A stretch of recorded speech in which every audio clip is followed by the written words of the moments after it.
I keep telling myself that I really don't want to take the cylinder heads and the cylinders off of the block, but the way this is going, it looks like I may have to anyways. I just ordered new push rod tubes to replace these two-piece design, and I'm finally getting the single piece, which is pretty much what I should have done to begin with. In order for me to even install those push rod tubes, the cylinder heads need to actually be pushed out. So it looks like I'm going to continue taking these cylinders and cylinder heads off. Before I went and did that, I do want to check to see if the torque on the cylinder head bolts are in good shape. There's only 8 nuts here that I need to check. There's 4 on the top and 4 down there. Looking at the Bentley manual, it says here, first torque to 7 pounds in that order, and then fully tightened to 22 and 23 pounds. 1, 2, 3, 4, 5, 6, 7, 8. Setting the torque wrench to 23 foot-pounds. 1, 2, 3, 4, 5, 6, 7, 8.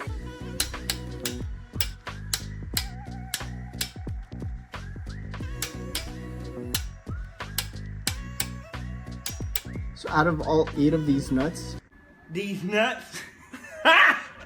got him! this looked like it needed to be tightened down just a little bit. Let's go and check the other cylinder head now.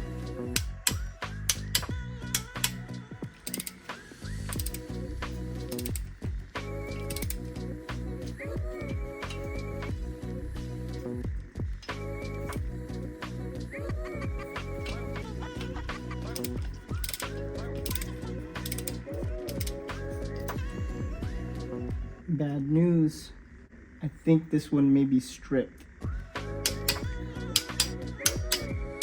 7 of them were good. This one up here looks like it's just spinning. Let me see if I can try and take it out. Yup, this right here started to strip, and you can see actually a bit of the thread coming off right here. You can see it just continuing to come off here, even with my hands. There. It's good that I decided to check these, so I think I'm gonna have to just replace this head stud, and I might as well replace this nut too. Before I did anything else, I need to drain the oil first, so I'm gonna do that really quick. There really shouldn't be a lot of oil that comes out, since I spilled the majority of it when I pulled the engine. I have this magnet here. I'm just gonna check to see how the oil is gonna react to it.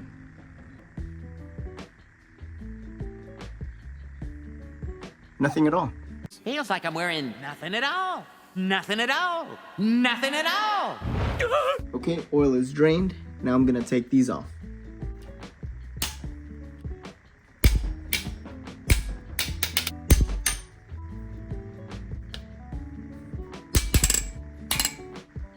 I should probably take these push rods out.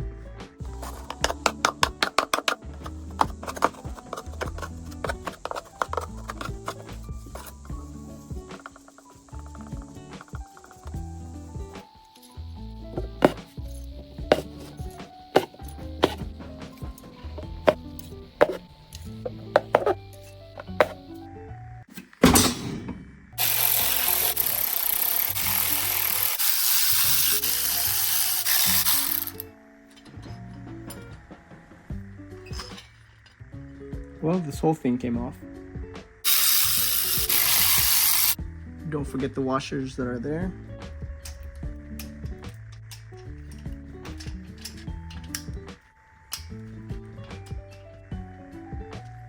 Let's try to see if we can pull this out without breaking anything. Oh, pretty easy.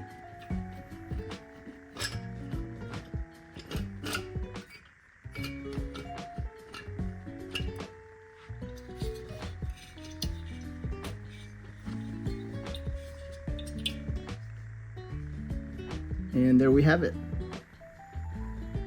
Here we have the cylinder head removed from the cylinders. Obviously this is upside down, but you can see that it sealed up very well actually. No real signs of major scouring in the cylinder walls. So I'll continue to take these push rod tubes off, and then cylinders, I'll pull them out, and then I'll get started on the other side.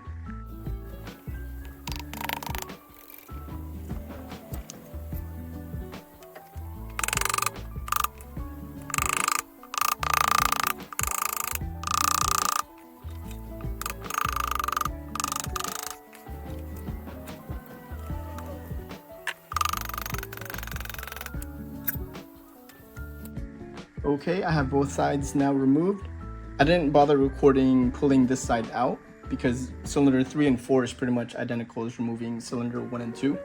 They all look to be in pretty decent shape, so not really worried about that. These were also brand new when I put them in. The only cylinder that gave me a bit of trouble was pulling out cylinder 3, and I think that's because usually cylinder 3 runs a little bit hotter than all the rest of them. And I think maybe just the RTV just got caked on a little bit stronger there. All of these studs here, I'm debating if I want to just replace this single one here. I found my original one, so I could just pull it from that one. Maybe I'll take off the pistons. It's pretty easy anyways. It's just a couple clips right here. The wrist pins will come out and then these pistons will be pulled out. Here we go. I have the pistons removed off cylinder 1, 2, and 3. In order to remove the wrist pins off of the pistons, you have to remove these clips that are on this side and on that side. And what I did was get this 3/8 extension and kind of hammer it through, or not really hammer it, but basically push this wrist pin out of the piston. And once this wrist pin is completely cleared of the push rod in there, this piston will just come right out. On this side, you can see I removed all the head studs already. I also removed the oil fill tube that was there. There it goes. I'm gonna continue to remove this plastic piece off of the fuel pump. And I'm debating if I want to take off this oil pump because I'm still thinking about maybe painting this entire block again. 2 weeks later. Okay guys, so it's been a couple of weeks now and I think this is pretty much as far down the engine disassembly I'm going to take it to. You can see a bunch of these seals I'm pretty much going to be replacing, like this one, the one that was here. All of this I'm going to be replacing. And I also did get a rear main seal right there and a whole pack of seals for the engine rebuild. At first, I wasn't too sure if I was going to be replacing the rear main seal, but after taking a look down here, it is kind of juicy. Let me turn on the flashlight real quick. Expecto Patronum! There we go. So you can see there that there is a little bit of oil right here, and it leads me to believe that it's coming from up here. So I'll be removing the flywheel, clutch, and pressure plate anyways. I won't be doing that now. I'll probably do that when I do the rebuild. So far, taking a look at each of the rods, they seem to be in okay shape. These are okay here too. And then the oil pump. To be honest, I'm probably just gonna leave it. I really wanted to do the full flow setup, but I'm just too scared to drill into these holes here. Since this is gonna be pretty much a stock build, I don't think it's absolutely necessary for me to do the full flow or even the external oil filter. It's pretty much just going to introduce a new point of failure as far as leakage goes on oil. I don't think it's leaking here, so I don't want to make that another problem for me in the future. So I'll probably just leave this here as is. I ended up getting a brand new set of cylinder head studs here. Like you saw when I was removing these, some of these are actually going really bad. The threads were really stripping out and I didn't want to reuse them. I talked about replacing them with some of the original ones that came off the engine. And here they are. But they're actually really not in the best shape either. So instead of having a janked set of head studs, I might as well just replace the entire set here. A couple of these actually got removed also, these inserts here that came from the case. Both of them were from cylinder 2, this one and that one. I got some of these nuts here so that I can use the double nut method and remove these. That way I can still reuse them when I put these in. Last thing I want to talk about these cylinder head studs is the amount of the different lengths that you get. So there's 3 different sizes, the small size, medium, and long. So you get 4 of the short ones, 3 of the medium ones, and 9 of the long ones. And this one here, this long one, actually goes into the top one of cylinder 3. I think that one is supposed to be longer than all the other ones, so because it is inserted into the case a little bit longer, it ends up being the same length as these middle ones here. So just something to note when you pick up a new set of these. Now to the last part that I'm really dreading on working on this engine, which are these 2 bolts here. Well, not so much the bolts, but the bolt holes here and this other one here. Now the thing with this engine is that I know for sure that this has been rebuilt well before I got my hands on it. And I'm pretty sure that the previous owner had somehow stripped or damaged these threads here. And what they did is they ended up re-tapping these into an imperial thread, which is quarter 20, this one here.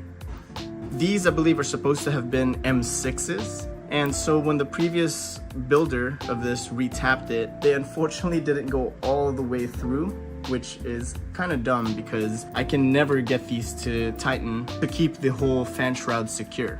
So with the fan shroud, it's really only held by 3 bolts. I think it's these 2, and then the oil breather that's right here. There's a bolt, I believe, holding that fan shroud also. With these 2 being loose, unable for me to tighten all the way, pretty much the whole fan shroud just shakes a whole lot.